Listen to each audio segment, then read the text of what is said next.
Que el Señor les bendiga a todos en esta mañana. Me han llamado todos los nombres. Me han llamado Pancho, Ned Flanders, Ron Swanson y mi hijo me llamó Freddie Mercury.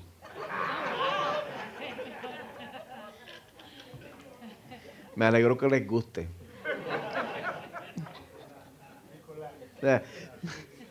Sáquenselo del sistema.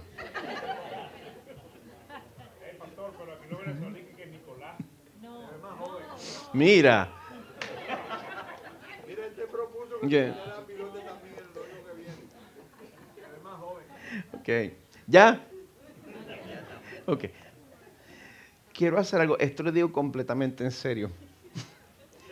Gracias a todos los que se reúnen para orar en la oficina.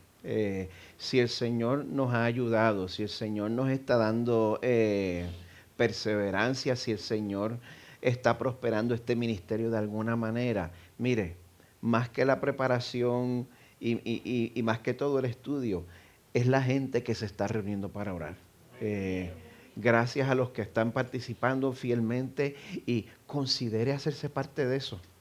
Tan pronto tengamos un equipo de adoración completo y yo me puedo quitarle eso encima, yo voy a estar allí también. Así que el Señor les bendiga a todos, sean bienvenidos a Crosspoint Español, especialmente si nos visita por primera o segunda o tercera vez. Le doy las gracias a todos por traer la iglesia a este salón y a los que están viendo la transmisión por Facebook Live. Muchas gracias por estar en sintonía. Algo que nosotros valoramos mucho en Crosspoint Español es la predicación de la palabra de Dios. Por esa razón, la mayoría del tiempo, en vez de escoger lo que vamos a predicar basado en temas populares, nosotros acostumbramos a escoger, perdón, un libro de la Biblia y entonces predicamos a través de ese libro y de esa manera pues es Dios mismo quien dicta el tema de lo que vamos a predicar y usted no se puede enojar conmigo, porque es el capítulo del día.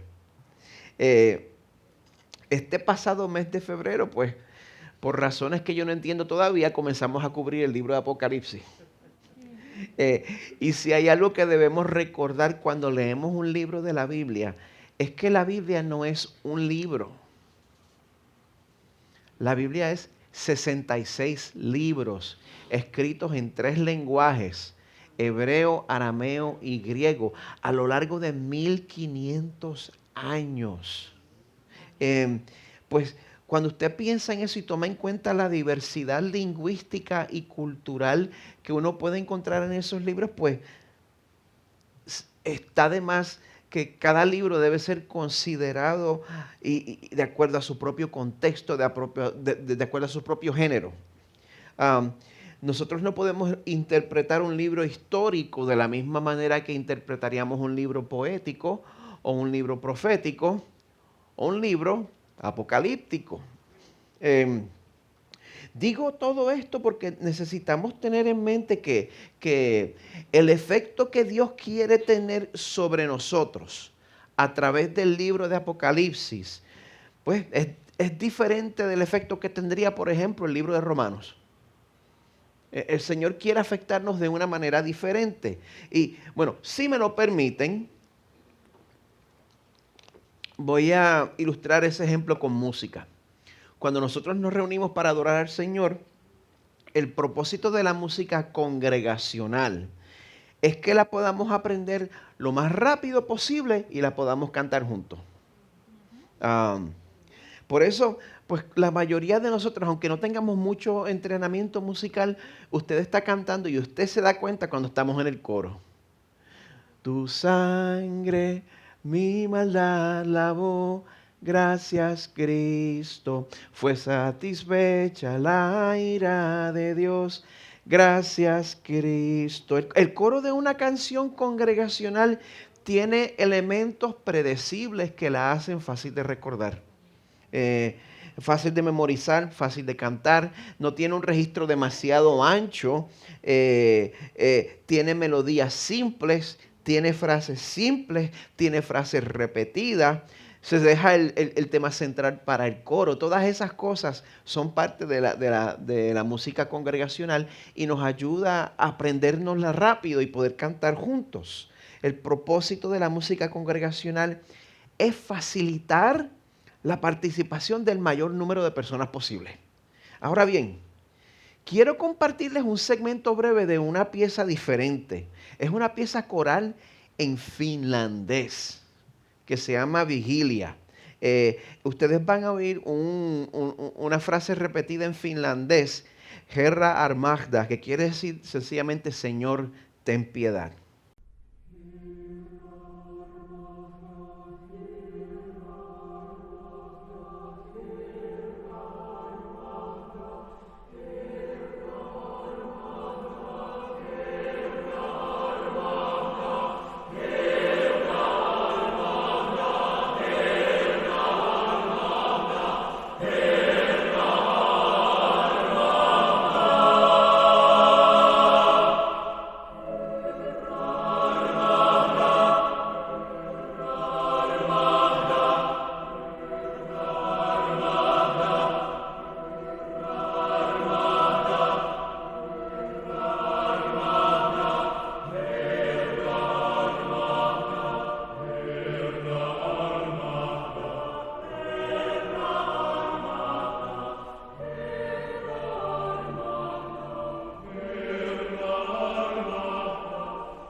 El propósito de esa pieza es diferente.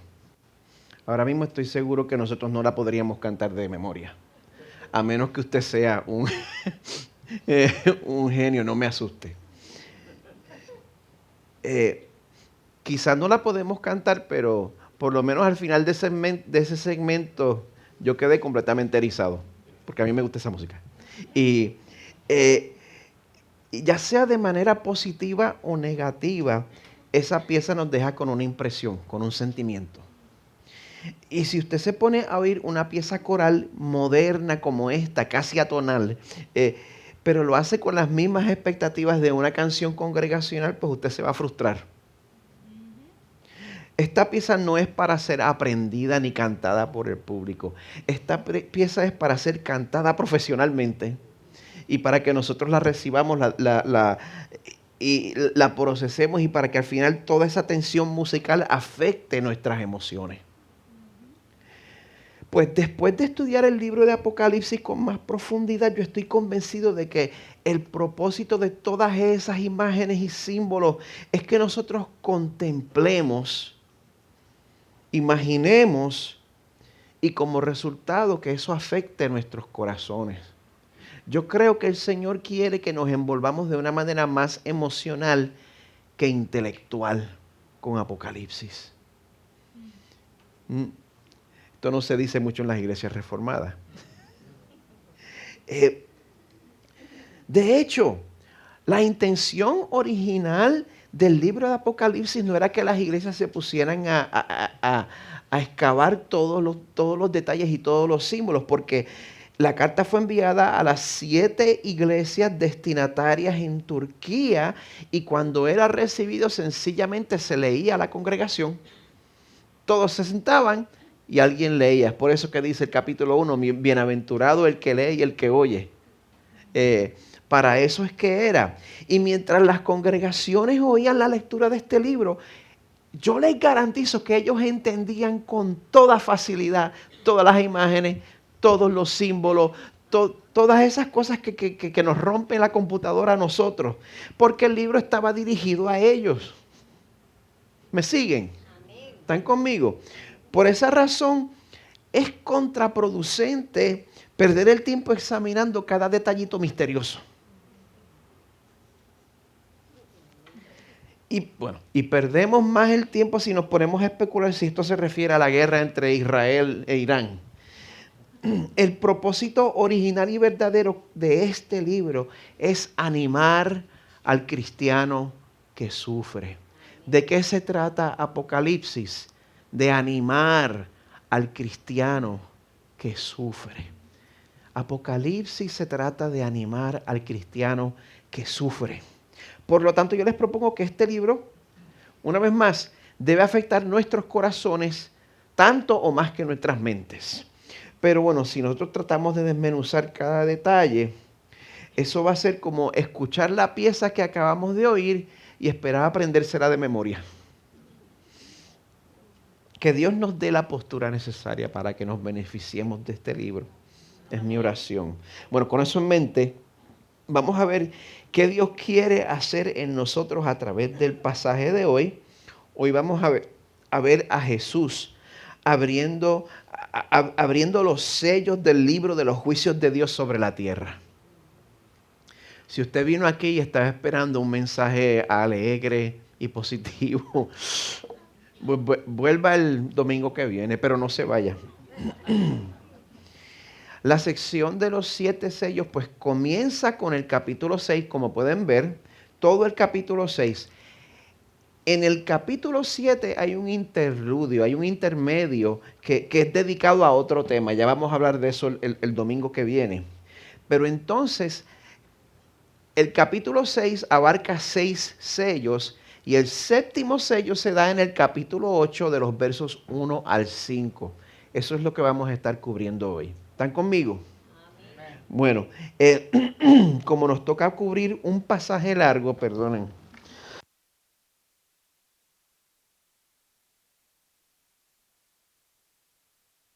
Voy a ir leyéndolo a la par con la predicación. Ahora bien, antes de comenzar con Apocalipsis 6, tenemos que recordar el fundamento de los capítulos 4 y 5.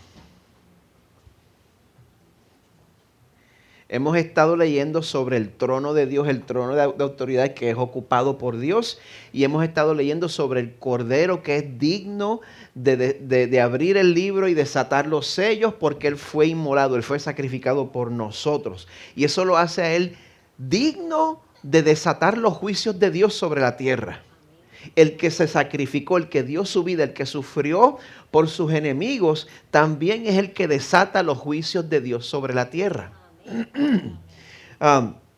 Necesitamos ese fundamento que está basado en la soberanía y en la bondad de Dios porque este tema es pesado, como se los dije. Pues en el texto de hoy, antes de que Dios juzgue la maldad que hay en la tierra, pues primero Él va a permitir que esa depravación se exprese. Antes de juzgarla, va a permitir que se exprese de una manera profunda. El Señor va a permitir que las cosas empeoren antes de que mejoren.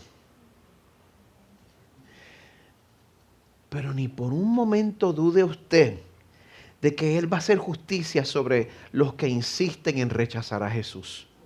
No crea eso ni por un momento que al Señor se le va a pasar eso. Así que oran conmigo.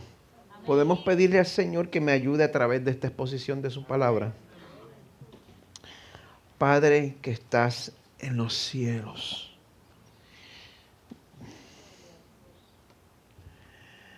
tú has salvado a tu pueblo, tú has rescatado a tu pueblo y nadie puede frustrar tus propósitos. Sin embargo, Señor, este mundo te resiste, yo mismo te resisto. Mi propio corazón te resiste cuando tú me llamas a confiar en ti y a obedecerte a ti, Señor. Yo confieso eso y te pido perdón. Y te pido, Señor, que a través de este pasaje de hoy, que tú nos enseñes a rechazar y a odiar las mismas cosas que tú odias. Porque nosotros podemos mirar en nuestros corazones y podemos reconocer que estamos todavía agarrados a cosas que tú odias. Perdónanos, Señor, eso es una realidad. Ayúdanos a rechazar lo que tú rechazas, Señor, y enséñanos a confiar y a esperar en ti. Señor, que no importa cuán malas se vean las cosas, que nosotros, que tu pueblo sepamos en nuestros corazones, más allá de toda duda, que el Cordero ha vencido y que Él es digno de abrir el libro y de desatar los sellos, Señor. Amén. Pedimos esto en el nombre de ese mismo Cordero, tu Hijo Jesús. Amén. Esta semana pasada celebré el cumpleaños de mi esposa Carmen, el 12. Y le regalé un esposo más joven. Y también celebré el cumpleaños de mi hijo menor, Miguel Jr., el 16. Mi hijo cumple 21 y Carmen cumple 29 otra vez. Así que yo siempre me acuerdo de cuando ese mismo hijo mío, Miguel Jr., cumplió 5 años en abril de 2008. Yo me acuerdo de ese cumpleaños en específico. Para entonces nosotros vivíamos en Miami y decidimos pasar ese día en Los Cayos, en los Florida Keys. Pues nosotros decidimos ir a un acuario que tenía un parque acuático, más o menos. Pero cuando llegó ese día, mes de abril al fin, era Miami, pero qué frío hacía ese día. El día salió bien frío. Mis nenes, como eran chiquitos, pues no le importaban. Si ellos se metían en esa agua de 60 grados y están las fotos de ellos así, comiendo helado y nadando. Pero Carmen y yo no. Nosotros salimos vestidos de playa para un día que terminó siendo frío. Es en estas temporadas de clima en transición, como abril, que uno está bajo ese riesgo, el riesgo de prepararse para el clima equivocado. Y yo creo que la manera en que la mayoría de las iglesias enseñan el libro de Apocalipsis, prepara a la gente para un clima equivocado. Yo digo eso porque la Biblia nos dice, por ejemplo, en Mateo 10, serán odiados de todos por causa de mi nombre, dice Jesús. Segunda de Timoteo 3 dice, todos los que quieren vivir piadosamente en Cristo Jesús serán perseguidos. Nos dice Juan 16:33, en el mundo tendréis aflicción. Pero a pesar de este mensaje claro y consistente, nosotros seguimos esperando que Dios nos libre del sufrimiento y de la adversidad. Seguimos teniendo como que un enfoque escapista en cuanto al fin de los tiempos.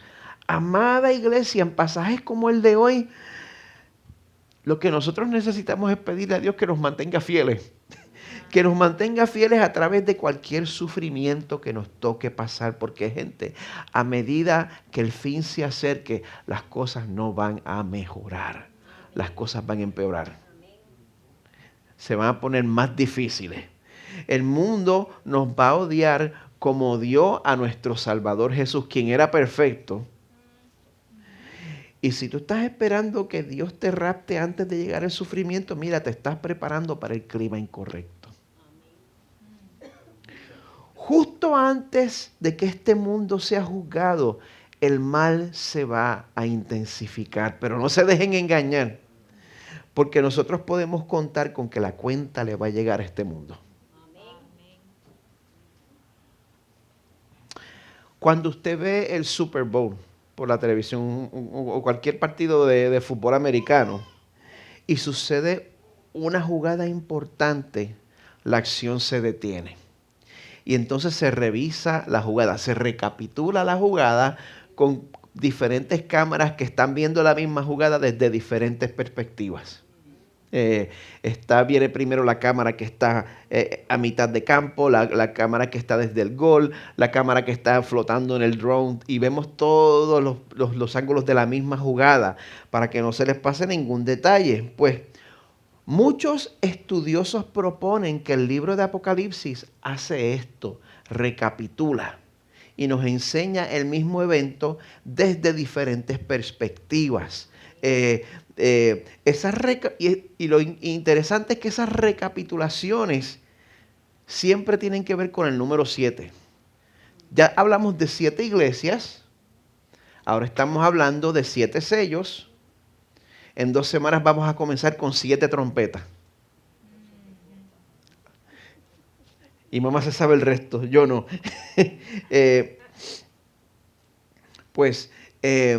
Pero hoy estamos viendo el principio de los juicios de Dios desde la perspectiva de los 7 sellos.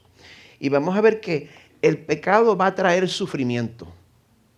Eso es inescapable. El pecado trae sufrimiento. La iglesia no va a estar exenta de sufrir. Pero el juicio final va a ser inevitable.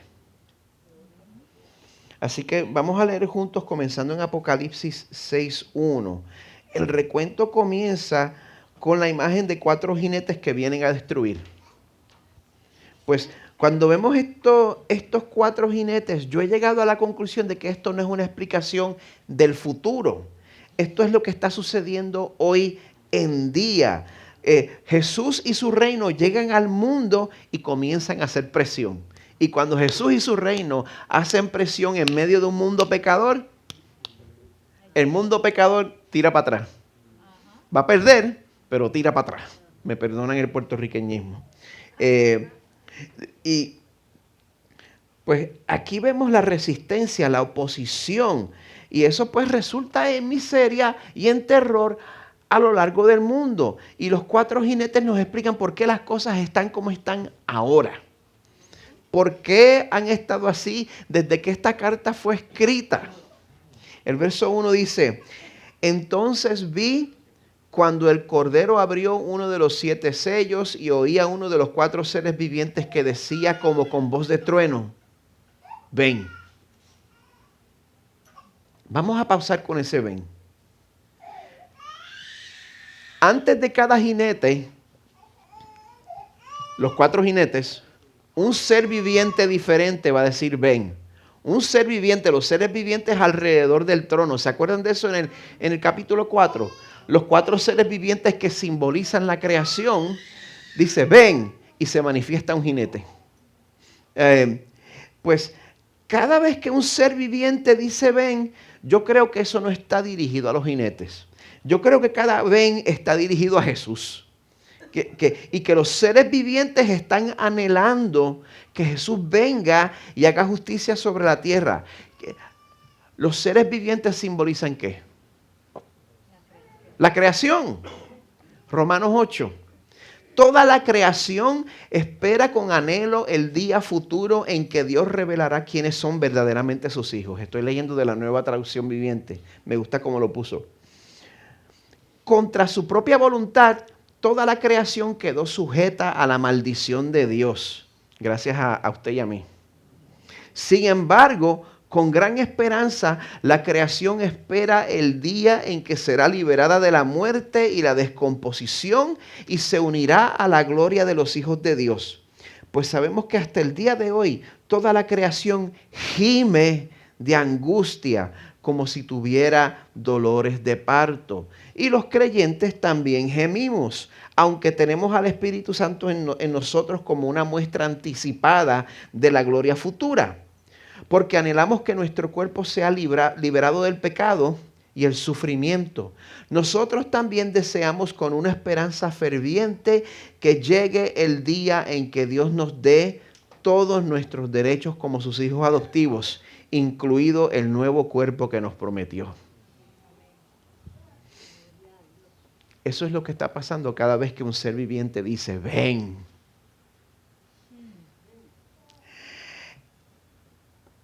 Esto es una imagen de la creación gimiendo y anhelando el juicio del día final. Así que recuerden eso de aquí en adelante. Bien, bueno, después que el primer ser viviente dice ven, el verso 2 dice, miré y había un caballo blanco. El que estaba montado en él tenía un arco. Se le dio una corona y salió conquistando y para conquistar. Y yo he pasado la semana peleando con papá y con mamá en cuanto al significado de ese primer jinete. Existen diferentes interpretaciones dentro de la iglesia. Quiero que sepa eso. Por eso no vamos a pasar mucho tiempo agonizando para saber en qué caemos. Hay hermanos en la fe que tienen que llegan a distintas conclusiones en cuanto al primer jinete. Unos dicen que el caballo blanco y el hecho de que sale conquistando y para conquistar sugiere que es Jesús. Otros dicen que como es uno de los 4 jinetes que salen a la destrucción, que se trata de un anticristo. Y hay otros que dicen que es un símbolo del único imperio que los romanos no pudieron conquistar. El imperio parto en Persia, que se especializaba en atacar con arco y flecha. Pero lo que es verdaderamente importante para nosotros es que sepamos que lo que vemos en las noticias ahora, la inestabilidad, la guerra entre las naciones, han sido, son y serán parte de vivir en estos días, donde la creación gime por su redención. Amén. Los romanos en el primer siglo pues tenían el imperio parto. Nosotros tenemos el Medio Oriente, tenemos a Rusia y Ucrania, y hemos tenido varios otros ejemplos a lo largo de la historia. El segundo jinete está relacionado con el primero. Continúa el verso 3. Cuando el Cordero abrió el segundo sello, oí al segundo ser viviente que decía, ven. Entonces salió otro caballo, rojo, color de sangre. Al que estaba montado en él se le concedió quitar la paz de la tierra y que los hombres se mataran unos a otros, y se le dio una gran espada. Si el primer jinete simboliza la inestabilidad y la guerra entre las naciones, pues el segundo jinete simboliza todo el derramamiento de sangre que ocurre como consecuencia. Y eso no tiene que ser a nivel de guerra. Eso puede ser muy personal. Mire, si nuestras ambiciones se salen de control y mi deseo es conquistar de la manera en que sea, alcanzar un logro a toda costa, el que se me meta en el medio me lo voy a llevar enredado. Y muchas familias han sido sacrificadas en ese altar. Así somos nosotros. Otra manera en que los poderosos conquistan al mundo es subiendo el costo de la vida para la persona promedio. Verso 5. Cuando el Cordero abrió el tercer sello, oí al tercer ser viviente que decía, ven. Y miré, y había un caballo negro. El que estaba montado en él tenía una balanza en la mano, y oí una voz en medio de los 4 seres vivientes que decía, 1 litro de trigo por 1 denario. Ese es el salario de un día de un trabajador. Y 3 litros de cebada por 1 denario. Y no dañes el aceite y el vino. O sea que los artículos necesarios para vivir, el trigo y la cebada, cuestan el salario de un día para un trabajador promedio. Yo creo que eso está cumplido ahora mismo. Yo no sé usted, yo no sé a qué supermercado usted va. Carmen, exacto, de Aldi no se puede bajar. No. Pero esa profecía se cumple en mi vida cada vez que yo salgo a hacer la compra. Y dígame si esto no lo aplica a usted. ¿O alguno de ustedes ha encontrado la comida más barata?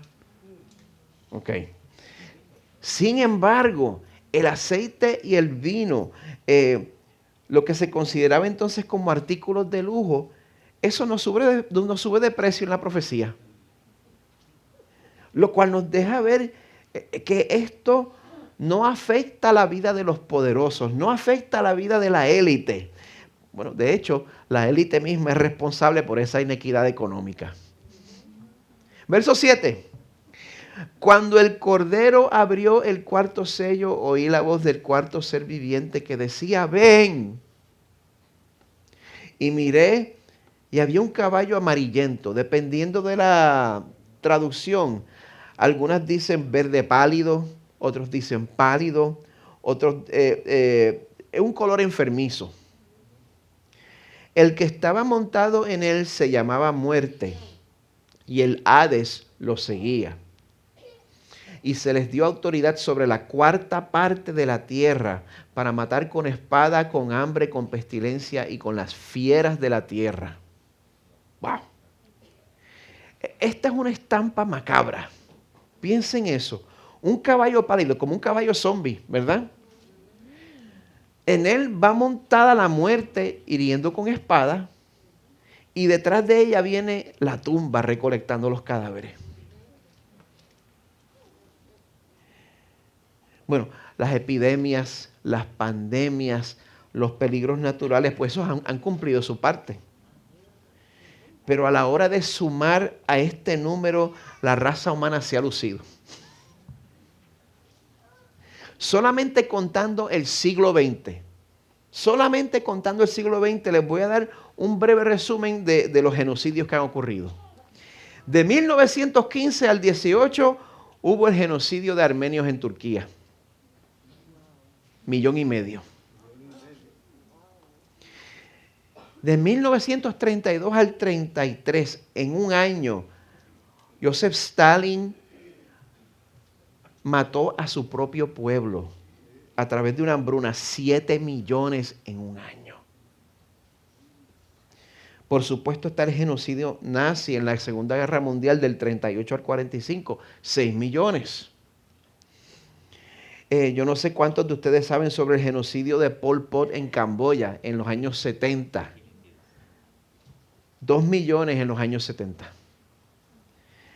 Por supuesto, el genocidio en Ruanda en el año 1994, 800,000 personas. El genocidio de Bosnia y Herzegovina del 92 al 95, 200,000 personas. El pecado trae sufrimiento. La búsqueda desmedida de poder trae sufrimiento. Ahora, para que el libro de los juicios se pueda abrir y para que los juicios de Dios sean ejecutados sobre la tierra, esta maldad se tiene que dejar exponer. Porque entonces y solo entonces es que se puede establecer el cielo nuevo y la tierra nueva. Porque no puede, así es como funciona en el médico, no puedes tener un tratamiento apropiado sin el diagnóstico apropiado. Quizás este no es el sermón que usted quería escuchar. No. Quizás esto es como los resultados del examen médico que usted no se quería hacer. Pero esto es lo que necesitamos escuchar si queremos que el mundo sane verdaderamente. Hay que llamar el problema por nombre. Porque si el mal en la tierra no se expone y no se puede eliminar, pues entonces nunca se va a hacer justicia a favor de los que han sufrido injustamente. La Biblia nos dice que hasta el día que Jesús vuelva, oiga esto es un interludio pequeño. La Biblia nos dice que hasta el día en que Jesús vuelva y los muertos en Cristo resuciten, hasta ese día, los que hayan muerto, los cristianos que hayan muerto antes de ese día, ¿dónde están? Bueno, la Biblia nos dice que, 2 Corintios, ausente del cuerpo, es estar en la presencia del Señor. O sea que es una existencia en estado espiritual antes de ser resucitado para nuestro estado físico final. Pues vemos en el verso 9 que los que están en ese estado, como llama los teólogos, el estado intermedio, que no tiene nada que ver con el purgatorio ni el limbo, no, es presente ante el Señor, el seno de Abraham, un estado de gozo y de consuelo. Pues el verso 9 nos dice que los mártires que murieron por la causa de Jesús están guardados en un lugar especial. ¿Están conmigo? Amén. Los mártires están en un lugar especial.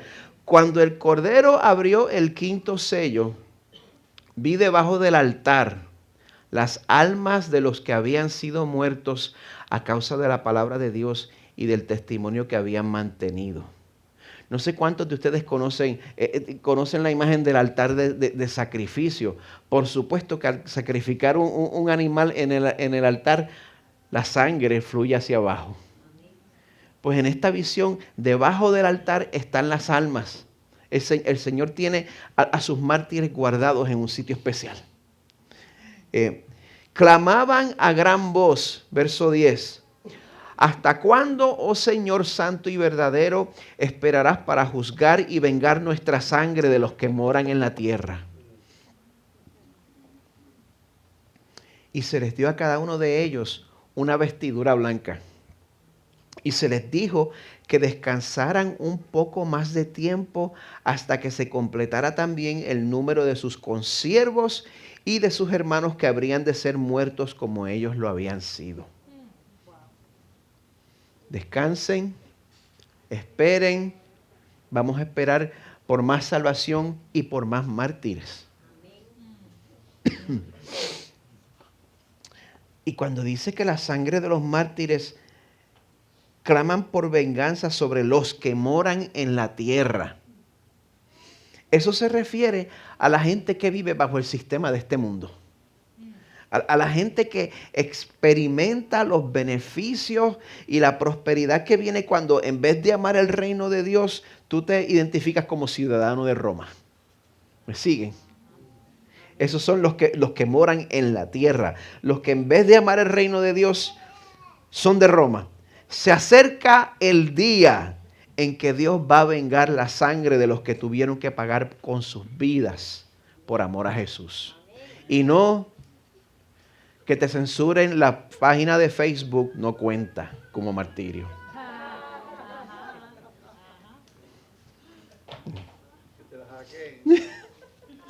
Bueno. Ahora, antes de que llegue ese día, se debe completar el número de personas que van a morir de esa misma manera. Y si Dios no ha llegado todavía, no es porque nos olvidó, es porque todavía quedan personas por ser salvadas. ¿Se dan cuenta de la misericordia del Señor? Si Él no ha venido es porque queda gente por ser salvada y queda gente que también con gozo en su corazón van a aceptar el privilegio del martirio. Dios nos dice en 2 de Pedro 3:9, el Señor no se tarda en cumplir su promesa, según algunos le entienden la tardanza, sino que es paciente para con ustedes, no queriendo que nadie perezca, sino que todos vengan al arrepentimiento. Si tú me oyes y tú no has recibido a Jesús como Salvador y líder de tu vida, si eso no ha sucedido, yo quiero que sepas que Dios está siendo paciente con el propósito de que tú procedas al arrepentimiento. Amén. Una observación importante. En medio de todo este juicio, sufrimiento y drama, se los voy a decir una vez más, la iglesia no está exenta de sufrir. Y si hay algo que distingue al cristianismo verdadero, el cristianismo clásico, no el cristianismo que se ha inventado la gente en los últimos 50 años, si hay algo que distingue al cristianismo clásico de otras religiones, es porque produce cristianos realistas, produce cristianos con sus pies en la tierra, que nos damos cuenta de cómo están las cosas, que no tratamos de negar la realidad.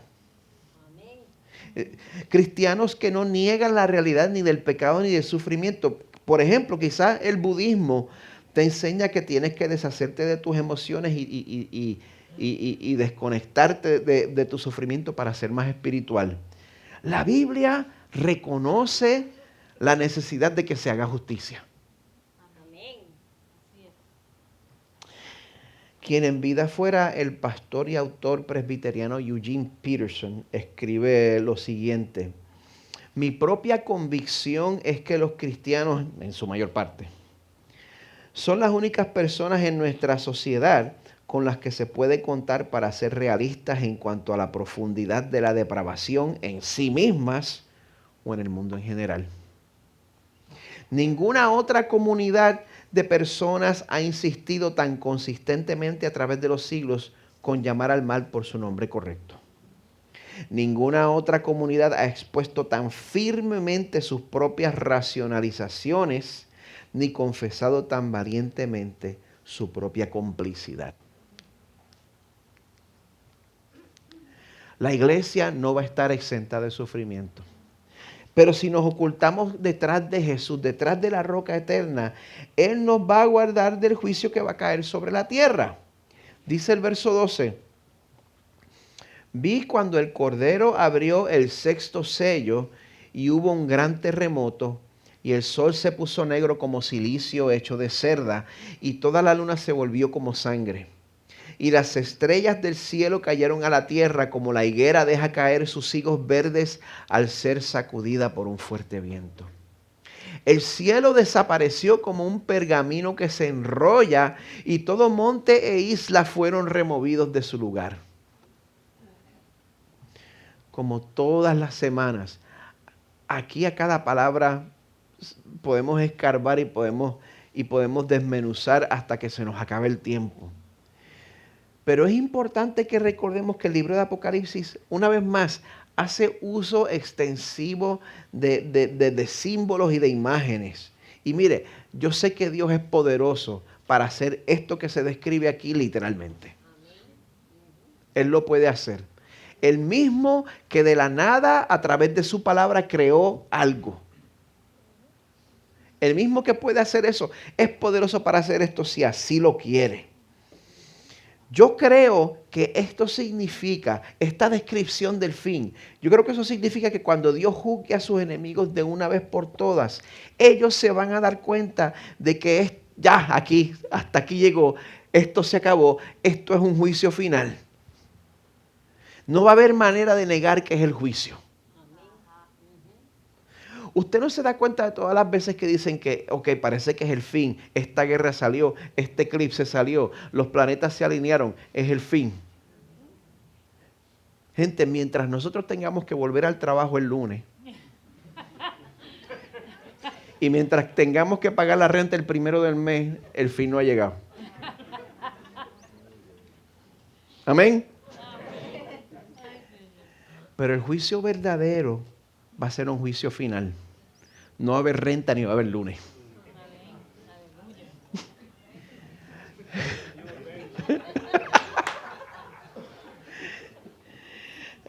Pero tampoco va a haber quien se pueda esconder. En el colapso financiero del 2007, las instituciones que causaron ese mismo colapso fueron rescatadas por el gobierno. Y el peso lo terminamos cargando usted y yo. Pero aquí no va a haber trato preferencial para el poderoso.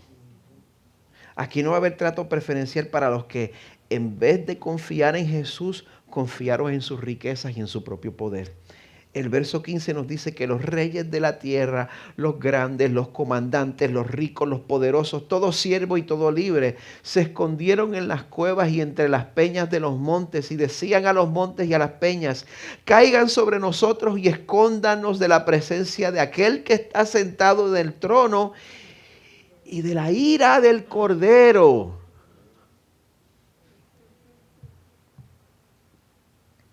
El que dio su vida para salvar a su pueblo es el que va a estar repartiendo ira también. Aquí no hay lunes, ni hay 1 del mes. Aquí llegó la cuenta. Ha llegado el gran día de la ira de ellos. ¿Y quién podrá sostenerse? Buena pregunta. ¿Quién se puede sostener el día de la ira de Dios? Lo interesante es que yo leo esto y me da la impresión de que los que están endurecidos en contra de Dios, en vez de arrepentirse, permanecen endurecidos y quieren escapar del juicio. Pero el juicio final es inevitable. Y los que invirtieron en el sistema de este mundo se van a dar cuenta que invirtieron mal. Entonces, brincando conmigo a Apocalipsis 8, vamos a cubrir los últimos 5 versos. Vamos a ver la apertura del 7º sello. Dice el verso 1, cuando el Cordero abrió el 7º sello, hubo silencio en el cielo como por media hora.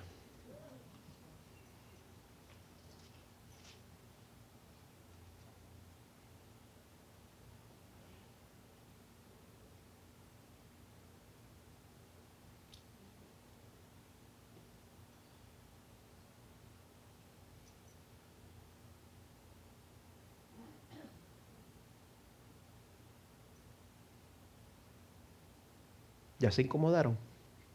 ¿Todavía no?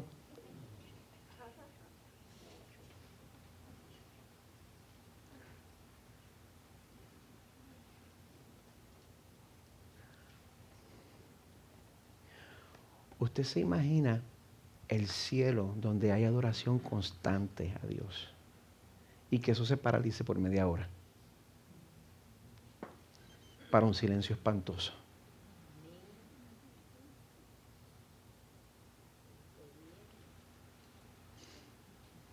Es un silencio de anticipación.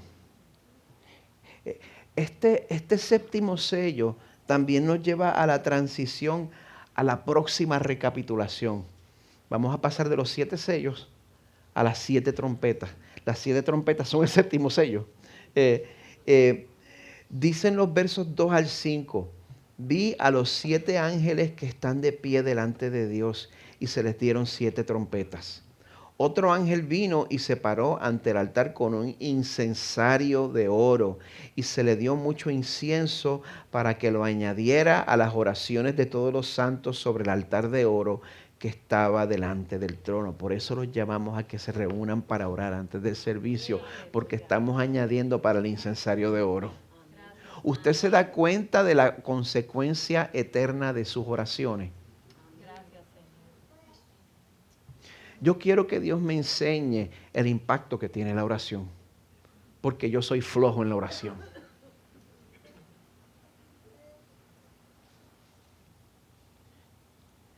Amada iglesia, quizás se siente incómodo orar y usted dice, yo no sé qué hacer, yo no sé cómo orar. Yo quiero compartir una verdad que lo va a liberar a usted. ¿Está usted en Cristo? Si usted está en Cristo, tratar de orar es orar. ¿Entendieron eso? Si usted está cubierto por la sangre de Cristo y Dios lo ve a usted con la perfección que ve a Cristo Jesús, tratar de orar es orar. Y si nos quedamos sin palabras, el mismo Espíritu intercede por usted con gemidos indecibles, dice la palabra.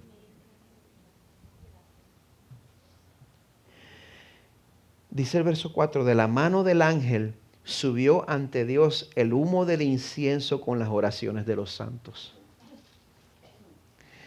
Después el ángel tomó el incensario, lo llenó con el fuego del altar y lo arrojó a la tierra, y hubo truenos, ruidos, relámpagos y un terremoto. Ese día viene.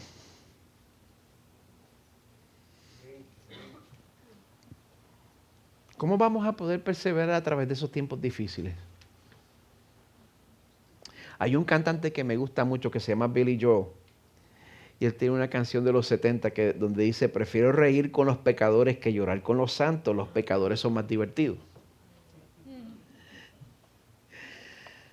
Pero al final de los tiempos, la palabra de Dios nos muestra que los que pusieron su confianza en el poder, los que pusieron la confianza en el dinero, los que pusieron la confianza en sus propios logros, esas personas no van a poder escapar del juez que lo sabe todo, y es el juez que es imposible de sobornar. No va a haber manera de uno comprarse el juicio que a uno no le toca. La palabra de Dios nos muestra que los que nos identificamos con Jesús, aunque nos cueste todo, Jesús nos va a proteger y guardar, de manera que nosotros nunca vamos a poder perder lo que es de más valor: el perdón de nuestros pecados y una eternidad en la presencia inmediata del Señor, donde ya no vamos a pecar más el uno contra el otro. Imagínese un pastor Miguel que ya no le ofende. Yo me pregunto si la versión glorificada mía es con bigote o con barba. No sé. Yo creo que no.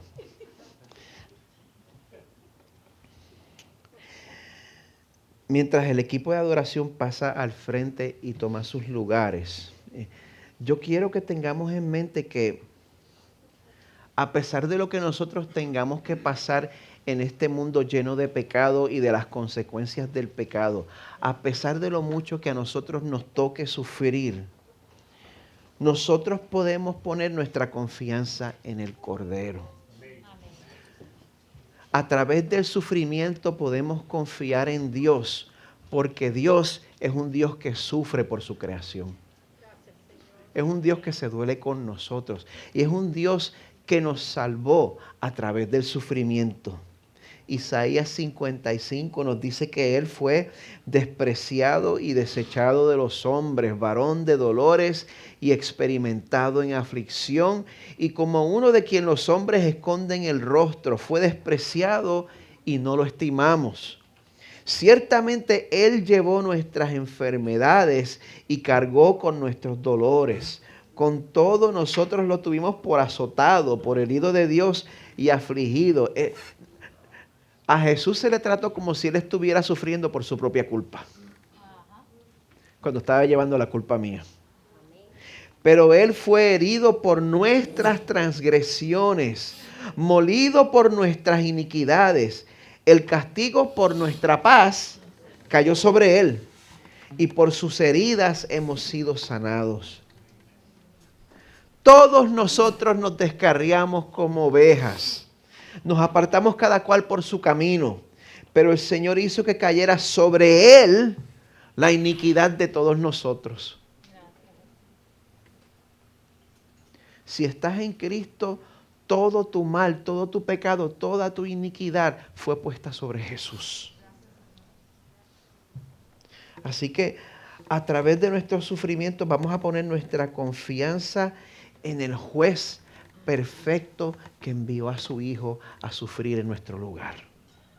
Así que vamos a recordar este sufrimiento, vamos a proclamar este sacrificio participando juntos en la cena del Señor.